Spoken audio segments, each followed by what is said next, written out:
প্রিয় দর্শক বন্ধুরা, এই মুহূর্তের জন্য অর্গানাইজার, টিচার বা সংগঠক শিক্ষকদের অত্যন্ত গুরুত্বপূর্ণ খবর আপডেট উঠে আসছে।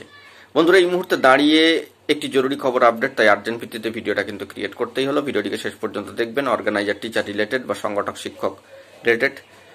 তো চলুন কথাবার্তা না বাড়িয়ে আমরা মূল টপিকেই ফোকাস করি। বন্ধুরা, এই মুহূর্তে দাঁড়িয়ে অর্গানাইজার, টিচার বা সংগঠক শিক্ষক রিলেটেড যে গুরুত্বপূর্ণ মামলাটি রয়েছে সর্বোচ্চ ন্যায়ালয়ে, সুপ্রিম কোর্টে, সেই মামলার ক্ষেত্রে দীর্ঘ সময় ধরে দেখা যাচ্ছে মামলার কিন্তু স্ট্যাটাসে কোনো চেঞ্জেস আসেনি, অর্থাৎ টেন্টেটিভলি কোনো শিডিউল ডেডলাইনও আসছে না, কোনো ধরনের প্রোগ্রেসিভ স্ট্যাটাস ডেডলাইনও কিন্তু উঠে আসছে না। এই অবস্থায় কি করণীয়? অবশ্যই আমরা সেই বিষয়ে সেগুলো খোঁজখবর করার চেষ্টা করছি। এই মামলার পরিপ্রেক্ষিতে আর কি কি বিষয় উঠে আসতে পারে বা কি কি তথ্য পরিসংখ্যান রয়েছে সবটাই কিন্তু আমরা খোঁজখবর করছি। জরুরি তথ্য পেলে তুলে ধরবো। তবে সর্বোচ্চ ন্যায়ালয় সুপ্রিম কোর্টের অফিসিয়াল সাইটে এই মামলার যে স্ট্যাটাস, বর্তমানে কেস স্ট্যাটাস, সেখানে কিন্তু কোনো চেঞ্জেস এখন আসেনি বা প্রোগ্রেসিভলি স্ট্যাটাস কিছু উঠে আসেনি পজিটিভলি।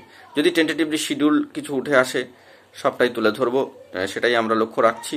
যদি কোনো পজিটিভ বার্তা উঠে আসে সেই মামলার পরিপ্রেক্ষিতে সবটাই তুলে ধরবো। আপাতত এইটুকুই তথ্য উঠে আসলো কোর্টের সাইট থেকে। এখন এটুকুই, ভালো থাকবেন, চ্যানেলটিকে সাবস্ক্রাইব করে নিয়ে সঙ্গে থাকবেন। ধন্যবাদ।